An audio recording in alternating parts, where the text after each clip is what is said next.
നമസ്കാരം. മലയാളി വാർത്തയിലേക്ക് സ്വാഗതം. സോഷ്യൽ മീഡിയ യുഗത്തിലാണ് ഇന്ന് നമ്മളെല്ലാവരും ജീവിക്കുന്നത്. അതിന് ഒരുപാട് നല്ല വശങ്ങളുണ്ട്. പക്ഷെ അതിനൊപ്പം തന്നെ പലതരത്തിലുള്ള ചതിക്കുഴികളും അതുപോലെ തന്നെ ആളുകളെ ചൂഷണം ചെയ്യാനും ഏറ്റവും നല്ല മാർഗമാണ് ഈ സോഷ്യൽ മീഡിയ. ചിലപ്പോൾ നമ്മൾ പറയും മിന്നുന്നതെല്ലാം പൊന്നല്ല എന്ന്.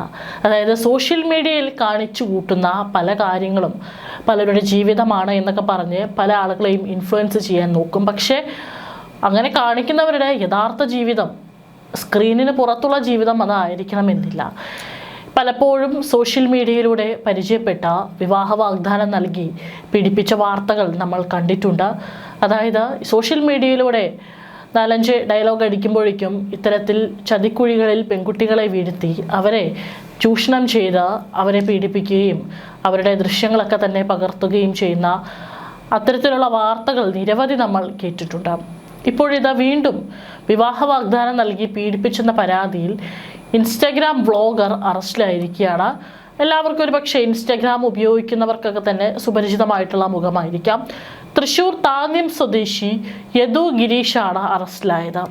38 വയസ്സാണ് ഇയാൾക്ക് പ്രായം. 3 യുവതികളുടെ പരാതിയിലാണ് ഇപ്പോൾ നടപടി എടുത്തിരിക്കുന്നത്. ഇൻസ്റ്റഗ്രാമിൽ ധാരാളം ഫോളോവേഴ്സ് ഉള്ള വ്ളോഗറാണ് യദു ഗിരീഷ്. സ്ത്രീകളുമായി സൗഹൃദം സ്ഥാപിച്ച ശേഷം വിവാഹ വാഗ്ദാനം നൽകി പീഡിപ്പിക്കുകയായിരുന്നു ഇയാളുടെ പണി. കുറേ കാലമായി ഇത് തുടങ്ങിയിട്ട് 1-2 പരാതികളല്ല, ഏകദേശം 20-നടുത്ത് പരാതികളുണ്ടെന്നാണ് റിപ്പോർട്ടുകൾ. യുവതികളുമായി അടുപ്പം സ്ഥാപിച്ച ശേഷം പല സ്ഥലങ്ങളിൽ വിളിച്ചു വരുത്തി പീഡിപ്പിക്കുകയായിരുന്നു. ഇയാൾക്കെതിരെ കൂടുതൽ പരാതികളുണ്ടെന്നാണ് തൃശൂർ ക്രൈം ഡിറ്റാച്ച്മെന്റ് അറിയിച്ചിരിക്കുന്നത്. യുവതികളുടെ നഗ്ന വീഡിയോ ചിത്രീകരിച്ചായിരുന്നു ഭീഷണി. യുവതികളിൽ നിന്ന് പണം വാങ്ങിയതായും പരാതിയിൽ പറയുന്നുണ്ട്. IT ആക്ട് പ്രകാരവും പ്രതിക്കെതിരെ കേസെടുത്തു. പരാതിയെ തുടർന്നുള്ള പോലീസ് അന്വേഷണത്തിൽ 20-ലേറെ യുവതികൾ പീഡിപ്പിക്കപ്പെട്ടതായി കണ്ടെത്തിയിട്ടുണ്ട്.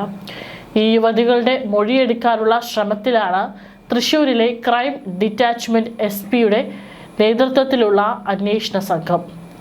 ഇത്തരത്തിൽ 26ഓളം യുവതികളെ ഇയാൾ പീഡനത്തിന് ഇരയാക്കിയിട്ടുണ്ടെന്നും പോലീസ് പറഞ്ഞു. ഇൻസ്റ്റഗ്രാമിലൂടെ പരിചയപ്പെടുന്ന പെൺകുട്ടികളുമായി സൗഹൃദം സ്ഥാപിക്കുന്നതാണ് ഇയാളുടെ പതിവ്. പിന്നീട് ഇവരുമായി അടുപ്പം സ്ഥാപിക്കുകയും ശേഷം വിവാഹ വാഗ്ദാനം നൽകിയ ശേഷം പീഡനത്തിന് ഇരയാക്കുകയുമായിരുന്നു. നിലവിൽ ഇയാൾക്കെതിരെ ലഭിച്ച 3 പരാതികളിൽ പോലീസ് വിശദമായ അന്വേഷണം നടത്തിയപ്പോഴാണ് കൂടുതൽ യുവതികൾ പീഡനത്തിന് ഇരയായിട്ടുണ്ടെന്ന വിവരം ലഭിക്കുന്നത്. ഇതിന്റെ അടിസ്ഥാനത്തിലാണ് ഇയാളെ തൃശൂർ ക്രൈംബ്രാഞ്ച് അറസ്റ്റ് ചെയ്തിരിക്കുന്നത്.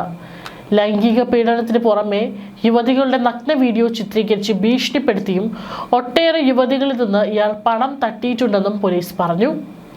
ഈ വീഡിയോകൾ കാണിച്ച് ഭീഷണിപ്പെടുത്തി യുവതികളിൽ നിന്ന് ലക്ഷക്കണക്കിന് രൂപയും സ്വർണ്ണാഭരണങ്ങളും ഇയാൾ തട്ടിയെടുത്തിട്ടുണ്ടെന്നും പോലീസ് പറഞ്ഞു. 3 യുവതികളുടെ പരാതിയിലാണ് ഇപ്പോൾ അറസ്റ്റ്. അന്വേഷണത്തിൽ 15 യുവതികളെ ഇയാൾ പീഡിപ്പിച്ചതായി കണ്ടെത്തിയിട്ടുണ്ട്. ഇൻസ്റ്റഗ്രാമിലൂടെ പരിചയപ്പെട്ടാണ് ഇത്തരത്തിൽ സൗഹൃദം സ്ഥാപിച്ച് പെൺകുട്ടികളെ കെണിയിൽ വീഴ്ത്തുന്ന ഈ ഒരു രീതി ഇയാൾ തുടർന്ന് പോയിക്കൊണ്ടിരുന്നത്. ഒരുപക്ഷെ ധൈര്യപൂർവ്വം ഈ 3 പെൺകുട്ടികൾ പരാതിയുമായി മുൻപോട്ട് വന്നില്ല എന്നുണ്ടായിരുന്നെങ്കിൽ ഇയാൾ ഈ പണി തുടർന്നുകൊണ്ടേയിരിക്കും. ഇനിയും നിരവധി കുട്ടികൾ അല്ലെങ്കിൽ ഇത്തരത്തിൽ ഇയാൾ ലക്ഷ്യം വയ്ക്കുന്ന പെൺകുട്ടികളൊക്കെ തന്നെ ഈ ചതിക്കുഴിയിൽ വീഴാനുള്ള സാധ്യതയുമുണ്ട്. ഇപ്പോൾ ഇയാളുടെ ചിത്രസഹിതമാണ് പുറത്തു വന്നിരിക്കുന്നത്. ഇൻസ്റ്റാഗ്രാമിൽ വലിയൊരു ആരാധക വൃന്ദമുള്ള വ്യക്തിയാണ് യദു ഗിരീഷ്. തൻ്റെ സെലിബ്രിറ്റി ഇമേജ് ഉപയോഗിച്ചാണ് ഇയാൾ ഇരകളെ കണ്ടെത്തിയിരുന്നത്. സോഷ്യൽ മീഡിയയിലെ സ്വാധീനം ദുരുപയോഗം ചെയ്ത് യുവതികളെ വലയിലാക്കുന്ന ഇത്തരം ക്രിമിനലുകൾക്കെതിരെ ജാഗ്രത പാലിക്കണമെന്ന് പോലീസും മുന്നറിയിപ്പ് നൽകി. പ്രതിയെ കോടതിയിൽ ഹാജരാക്കി റിമാൻഡ് ചെയ്തു. സംഭവത്തിൽ കൂടുതൽ അന്വേഷണം പുരോഗമിക്കുകയാണ്. ഏതായാലും ഇത്തരത്തിൽ പല ഇൻഫ്ലുവൻസേഴ്സും ഉണ്ട്. കാരണം ഇന്ന് സോഷ്യൽ മീഡിയ യുഗമാണ്. പലതരത്തിലുള്ള കാര്യങ്ങൾ ഒരുപക്ഷെ ഈ സോഷ്യൽ മീഡിയയിലൂടെ കിടന്ന് പ്രസംഗിക്കുന്ന കാര്യങ്ങളൊക്കെ തന്നെ അവരുടെ യഥാർത്ഥ ജീവിതത്തിൽ സംഭവിക്കണമെന്നാകണമെന്നില്ല. ഒരുപക്ഷെ ഇതൊക്കെ കുറച്ച് വ്യൂസിന് വേണ്ടിയിട്ടും കുറച്ച് ആളുകളുടെ ലൈക്ക് കിട്ടാനും ഷെയർ കിട്ടാൻ വേണ്ടിയിട്ടൊക്കെ ചെയ്ത് കൂട്ടുന്ന പലതരം കോപ്രായങ്ങളായിരിക്കാം. എന്ന് കരുതി നല്ല കണ്ടന്റുകൾ ഇല്ല എന്നല്ല പറയുന്നത്. പലതരത്തിൽ നമ്മുടെ ഓരോ വ്യക്തികളെയും സമൂഹത്തെയും സ്വാധീനിക്കാൻ കഴിയുന്ന ഇൻഫോർമേഷൻ കൊടുക്കുന്ന പലതരത്തിലുള്ള കണ്ടന്റുകൾ ചെയ്യുന്ന നിരവധി ആളുകളുണ്ട്. ഇപ്പോൾ ട്രോൾ വീഡിയോ ഒക്കെ ചെയ്യുകയാണെങ്കിൽ തന്നെ മറ്റുള്ളവരെ നോവിപ്പിക്കാതെ വളരെ രസകരമായിട്ട് ഒരു എൻ്റർടൈൻമെൻറ്റ് രീതിയിൽ അത് ചെയ്യുന്നവരുമുണ്ട്. പക്ഷേ മറ്റു ചിലർ അങ്ങനെയല്ല.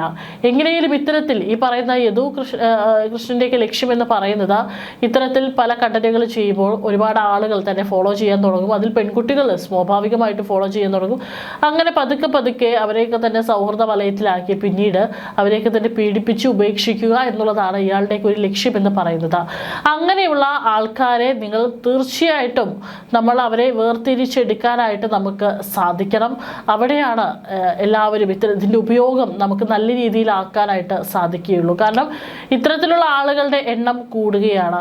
ഇപ്പോൾ കഴിഞ്ഞ ദിവസമൊക്കെ ഒരു പുരാരി തന്ത്രി അറസ്റ്റിലായിട്ടുണ്ടായിരുന്നു. അതും ഇത്തരത്തിൽ ബാധ ഒഴിപ്പിക്കാനെത്തിയ ഒരു പെൺകുട്ടിയെ, അമ്മയെ പുറത്ത് നിർത്തി പെൺകുട്ടിയെ ബാധ ഒഴിപ്പിക്കാനാന്ന് പറഞ്ഞ് റൂമിനകത്തേക്ക് കയറ്റി ആ കുഞ്ഞിനോടും ഇത്തരത്തിലുള്ള ക്രൂരത ചെയ്യുകയായിരുന്നു. ഇയാളുടെ സോഷ്യൽ മീഡിയ അക്കൗണ്ട് എടുത്ത് നോക്കുമ്പോഴും ഇയാളും സോഷ്യൽ മീഡിയയിൽ ഭയങ്കര ആക്റ്റീവാണ്. കാരണം പലതരത്തിലുള്ള രസകരമായിട്ടുള്ള വീഡിയോസ്, സിനിമാ ഭാഗങ്ങളിൽ നിന്നുള്ള ചില ഭാഗങ്ങൾ അത് അഭിനയിച്ചിട്ട് കാണിക്കുന്നു. അതുപോലെ തന്നെ പാട്ട് പാടിയിടുന്നു. അങ്ങനെ സോഷ്യൽ മീഡിയയിൽ ഭയങ്കരമായിട്ട് ആളുകളെ എൻ്റർടൈൻ ചെയ്യാൻ കഴിയുന്ന, ആളുകളെ പിടിച്ചിരുത്താൻ സാധിക്കുന്ന തരത്തിലുള്ള വീഡിയോസ് ആയിരുന്നു ഇയാളും പോസ്റ്റ് ചെയ്തിരുന്നത്. പക്ഷേ ഇയാളുടെ ഈ ഒരു മൊബൈൽ ഫോണിലൂടെ ഈ വീഡിയോ പുറത്തുവിടുന്നത് അതിനപ്പുറത്തുള്ള ജീവിതമാണ് യഥാർത്ഥത്തിൽ പുറത്തു വന്നത്. ഈ ഇത്തരത്തിലുള്ള പീഡകർ ഒരു തരത്തിലും നമ്മുടെ സമൂഹത്തിൽ ജീവിക്കാനായിട്ട്, അല്ലെങ്കിൽ അവർക്ക് അതിനുള്ള ഒരു വഴി വെച്ചു കൊടുക്കാൻ നമ്മൾ ശ്രമിക്കരുത്.